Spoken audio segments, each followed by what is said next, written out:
أعوذ بالله السميع العليم من الشيطان الرجيم. بسم الله الرحمن الرحيم. الحمد لله الذي بعث فينا رسوله محمدا الأمين وأرسله بالهدى والحق المبين فكان رحمة للعالمين وبشرى للمؤمنين وأشهد أن لا إله إلا الله وحده لا شريك له وأشهد أن سيدنا ونبينا محمدا عبد الله ورسوله أحسن الناس خلقا وأعظمهم خلقا فالله زاد محمدا تعظيما صلوا عليه وسلموا تسليما اللهم صل وسلم وبارك على سيدنا ونبينا محمد وعلى آله وأصحابه وعلى من تبعهم بإحسان إلى يوم الدين. ما بعد. Assalamualaikum warahmatullahi wabarakatuh. Lahat ng papuri at pasalamat ay para lamang sa Allah subhanahu wa ta'ala na kung saan ay nagpadala ng propeta at sugo para sa atin na walang iba kundi si Propeta Muhammad sallallahu alaihi wasallam ang mapapanaligan, ang mapagkakatiwalaan. At katotohanan, ang kaakibat ng pagpapadala sa kanya ay walang iba kundi ang isang malinaw na batayan, ang isang malinaw na katotohanan at matuwid na landas. Na kung kaya ang Propeta Muhammad sallallahu alaihi wasallam ay habag para sa sangkatauhan, habag sa lahat ng sangkatauhan, at magandang balita naman para sa mga mananampalataya. Ako'y sumasaksi na walang ibang Diyos na karapat-dapat sambahin maliban lamang sa Allah, at ako si Propeta Muhammad sallallahu alaihi wasallam ay kanyang huling sugo at propeta ng Allah subhanahu wa ta'ala. Mga kapatid sa panampalatayang Islam, sa pagkakataon na ito ay tayo ay magbahagi ng mga aralin, pagtatalakay ng mga piling hadith mula sa mga hadith ni Propeta Muhammad sallallahu alaihi wasallam. At ang mga hadith na ito ay matatagpuan at kabilang sa tinatawag na 40 hadith ni Imam An-Nawawi rahimahullah.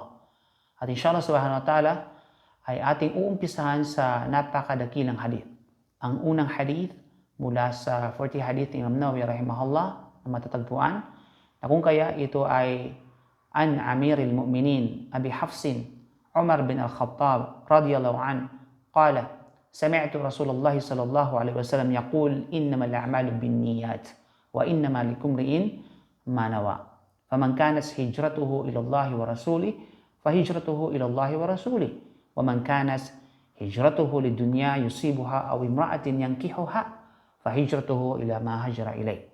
رواه إمام المحدثين أبو عبد الله محمد بن إسماعيل بن إبراهيم بن المغيرة bin Bardizbah al-Bukhari al-Ju'fi rahimahullah, Abu al-Husayn al-Muslim bin al-Hujjaj bin Muslim al-Qushayri an-Naisaburi rahimahullah radiyallahu anhuma fi sahihihima alladhaini huma asahhu al-kutubi al-musannafa. Inshallah subhanahu wa ta'ala ay ating ipapaliwanag yung hadith na ito ng bahagyan. Unang pagpapaliwanag natin ay ang pagpapaliwanag mismo sa literal na pagpapakahulugan ng hadith. Halimbawa, ang unang phrase o unang kataga o unang paralala sa matatagpuan sa hadith, an Amiril Mu'minin Abi Hafsin Umar bin Al-Khattab radiyallahu anhu qal. Ang ibig sabihin, mula sa pinuno ng mga mananampalataya na si Abu Hafs Umar bin Al-Khattab, kalugdan nawa siya ng Allah, na kanyang sinabi, Sami'tu Rasulullah sallallahu alaihi wasallam yaqul, narinig ko sa Propeta Muhammad o sa sugo ng Allah sallallahu alaihi wasallam, sumakay ng kapayapaan, ay nagsasabi, innamal a'malu binniyat, nang ibig sabihin ay tunay na ang mga gawain, tunay na ang mga kilos, tunay na ang mga asal ay ayon sa hangarin o ayon sa layunin. Wa innamal likulli imri'in ma nawa. At bawat sino man, bawat anuman ang kanyang layunin at hangarin ay makakamit niya kung ano ang kanyang layunin o kung ano ang kanyang hangarin. Faman kana hijratuhu ila Allah wa rasuli, at sino man ang mangibang bansa o mangibang bayan o mandarayuhan na ang kanyang pandarayuhan ay tungo sa Allah at tungo sa kanyang propeta sallallahu alaihi wasallam, fahijratuhu ila Allah wa rasuli. Nang ibig sabihin ay kahit ang kanyang pandarayuhan, ang kanyang pangibang bansa o ang kanyang paglakbay ay tungo sa Allah at sa kanyang sugo. Ibig sabihin, yun yung kanyang nagiging layunin at ito yung kanyang nakakamit. Wa man kanat hijratuhu lidunya yusibuha aw imra'atin yankihuha, at anuman ang kanyang pandarayuhan o pang-ibang bayan na ang hangarin ay upang makapagtagpo, upang matagpuan niya o makapagtamo ng mga makamundong kapakinabangan, o di kaya ay para makapag-asawa ng isang babae, sapagkat yun ang kanyang layunin. Fahijratuhu ila ma hajara ilay. Kaya't ang kanyang pandarayuhan, ang kanyang pangibang bayan, ay sa kung ano ang kanyang sariling layunin, kung ano ang kanyang nilayon. At dahil ito sa Nabi, isinalaysay ng dalawang imam na mga ulama ng hadith. Sino ba ito mga kapatid? Sina Abdullah Muhammad bin Ismail bin Ibrahim bin Al-Mughira bin Bardazbah, na kung saan tinawag at binansagang Imam Al-Bukhari rahimahullah. At gayon din, ito ay ulat ni Abu Al-Husayn Muslim Al-Hajjaj bin Muslim Al-Qushayri ay Naysaburi, na kung saan siya ay kilala na tinawag na isang Imam Muslim. Okay? Sa Sahih Al-Bukhari at Sahih Muslim ay dalawang aklat. Ibig sabihin ng Sahih Al-Bukhari at saka Sahih Muslim ay dalawang aklat na pinakatama, pinakatukma mula sa mga aklat na nailikom. Ibig sabihin, the most authentic hadith, the most authentic book after the Quran ay walang iba kundi ang Sahih Al-Bukhari at saka Sahih Muslim. Now, bago natin italakay ang detalyadong pagpapaliwanag ng hadith na ito mga kapatid na maaari nating kapupulutan ng aral, ano ba ang kasaysayan sa likod ng hadith na ito? Sapagkat bawat hadith ay meron itong kasaysayan. Ito man ay nailikom at naiparating sa atin o hindi nailikom at hindi naiparating sa atin. Sinabi na ang hadith na ito ni Propeta Muhammad sallallahu alaihi wasallam noong ang isang mama, ang isang tao ay nandarayuhan. Siya ay nagibang bayan mula sa Makkah patungo sa Madina sa panahon ng hijrah. Ano bang ibig sabihin ng hijrah? Ang hijrah ito ay panahon ng paglalakbay, paglikas si Propeta Muhammad SAW mula sa Makkah papuntang Madina. Yun yung ikinukonsider na hijrah sa Islam. Okay? Na ang layunin lamang ay para mag-asawa. So yun ang kanyang layunin. From Makkah to Madina, siya ay lumikas na ang kanyang layunin ay para sa asawa, na asawahin niya ang isang babae nandoon sa Madina at hindi para sa kapakanan ng Islam. Hindi para sa Allah, hindi tungo sa Allah at hindi tungo sa Propeta Muhammad sallallahu alaihi wasallam. Itinuring na ang hadith na ito mga kapatid na isa sa mga napakahalaga at napaka-importanting hadith sa Islam. Ano ang maiksing pagpaliwanag ng hadith na ito mga kapatid?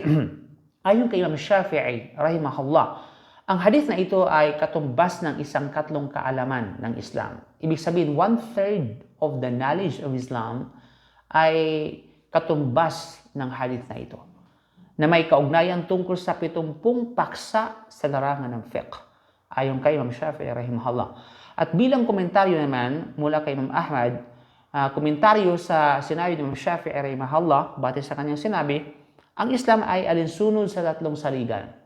Ang Islam ay alinsunod sa tatlong saligan. Lahat ng ito ay napapaloob sa 40 hadith ni Imam Nawawi rahimahullah.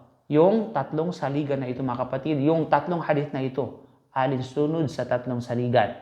Unang saligan ang hadith na ito na nabanggit natin. Yung inamal amalu binniyat. Ito yung unang saligan mga kapatid sa pananampalatayang Islam. Pangalawa, ang panglimang hadith na matatagpuan sa 40 hadith Imam Nawawi rahimahullah. Ano ba yung panglimang hadith na matatagpuan sa 40 hadith mga kapatid? Yung sinabi ni Prophet sallam, man amila amalan laysa alayhi amruna fahuwa rad.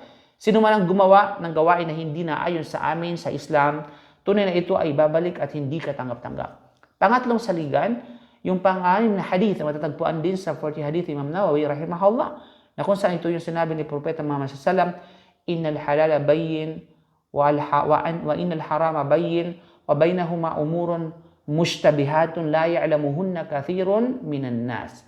Faman ittaqa syubuhat faqad istabra'a li dinihi wa 'irdihi wa man waqa'a fi syubuhat waqa'a fil haram. Ang ibig sabihin ay tunay ang halal ay maliwanag at ang haram ay maliwanag.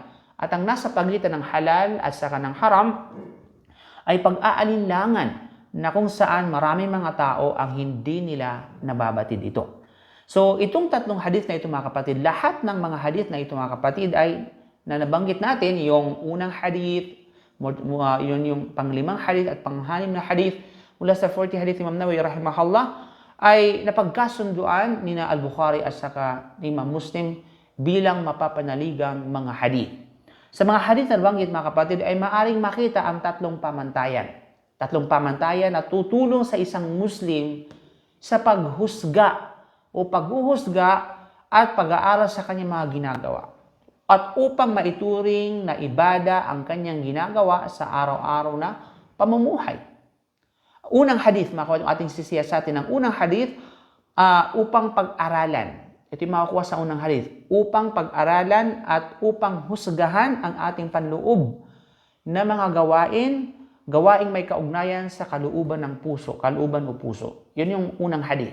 Innamal a'malu binniyat. Ito ay patungkol sa papaano natin husgahan at hatulan ang kalagayan ng ating kalooban at kalagayan ng ating puso. Pangalawang hadith, yung pangalawa na kung saan yung panglimang hadith, upang pag-aralan at upang husgahan ang ating panlabas na gawaing may kaugnayan sa linds, sa kalamnan, yung man amila amalan laysa alayhi hamrun fahuwa rad. Ito ay may kaugnayan sa panlabas ng mga gawain. Pang-anim na hadith na kung saan ito yung pangatlong hadith, upang pag-aralan at husgahan ang ating pakikitungo or muamalats. Anong ibig sabihin ay ang pakikitungo, ang transaction sa pagitan ng kapwa, sa pagitan ng tao. So, itong tatlong hadith mga kapatid ay saligan sa lahat ng ating mga ginagawa. No, pag pinag-usapan natin ang panloob na walang iba kundi ito yung niyya, ito yung layunin, may dalawang kahulugan mga kapatid sa pananampalatayang Islam. Una, layunin bago ang pagsasagawa ng ibada, bago ang pagsasagawa ng pagsamba na tulad ng pagdarasal, tulad ng pag-aayuno, tulad ng pagsasagawa ng hajj, pagbibigay ng sadaka at iba pa. Pangalawa, ito yung maluwag ikangan sa kalooban or willingness. Okay? Ibig sabihin, ito yung kalooban ng isang tao na gagawin niya ang isang bagay na anuman na kanyang gawin. Subalit, ang tinutukoy sa hadith na ito, walang iba kundi yung unang hadith na innamal a'malu binniyat, ito ay tumutukoy sa tinatawag na pangalawang kahulugan. Okay? Ito ay tumutukoy sa unang hadith ay yung pangalawang kahulugan, yung tinatawag na, sabihin natin, pagiging maluwag sa tinatawag na kalooban mga kapatid sa pananampalatayang Islam. Okay? Ang ibig sabihin, kailangan willingness for the sake of Allah. Ibig sabihin, intention, dalisay for the sake of Allah subhanahu wa ta'ala. Ibig sabihin ay khalis. Ibig sabihin yung sinseridad mga kapatid sa pananampalatayang Islam. So, ang hadith na ito ay sumisentro sa Islamikong kaisipan, sumisentro sa kultura, at nagpapakita ng balanse sa pagitan ng pangloob at panglabas na kalagayan ng isang tao. Ang hadith na ito ay may mainam na kapakinabangan. Ang hadith na ito ay mayroong mainam na kahalagahan. At sinabi rin na umiikot ang Islam sa hadith na ito, mga kapatid sa pananampalatayang Islam. Umiikot sa hadith na ito ang tinatawag na Islam. Sinabi rin ng mga scholar na ang hadith na ito ay sinasakop ng isang katlong bahagi ng kaalaman dahil ang kilos o gawi ng isang tao ay kaugnay sa kanyang puso. Diba? Ano man ang kilos natin, ano man ang gawin natin, ay ito ay kaugnay sa ating mga puso kung bakit natin ito ginawa sa ating kalooban. Ang kanyang dila at ang kanyang kalamnan. Kaya ang layunin ng puso ay isang katlong bahagi ng gawa. Walang duda. So, pinaniwalaan din na ito ay isang katlong bahagi ng kaalaman. Bakit? Bakit mga kapatid? Dahil sa sinabi ng mga scholar, mga kapatid sa pananampalataya ng Islam. Okay? Ito ay, sabihin natin, ayon sa kanila, na ito ay katlong bahagi ng kaalaman. Dahil sinasabi ng mga scholar ng tinatawag na hadith na ito, kasama iba pang mga dalawang bumubuo ng Islam, ang dalawa pang mga tinatawag na hadith na sinasabi natin kanina, ang halal ay maliwanag at ang haram ay maliwanag. Sa pagitan nito ay pag-alinlangan na walang nakakaalam nito o karamihan sa mga tao ay nahuhulog sa pag-aalinlangan. At yung pangalawa, ang sino mang nagbabago sa relihiyon ng Islam, ito ay matatawag na tinatawag na bid'ah. Okay? Na may kaugnayan sa hadith na panglimang hadith. Lahat ng ito ay sumasakop sa tinatawag na Islam, mga kapatid. So ito'y napakahalaga na pag-aralan natin at unawain natin ng unang hadith, mga kapatid, bago tayo lumisan at bago natin tunguhan yung mga sumusunod na hadith. Kasi ito ay may kaugnayan sa gawain ng puso. Ito ay may kaugnayan sa kung papaano maging matuwid ang gawain ng isang tao dahil sa pagiging matuwid ng puso.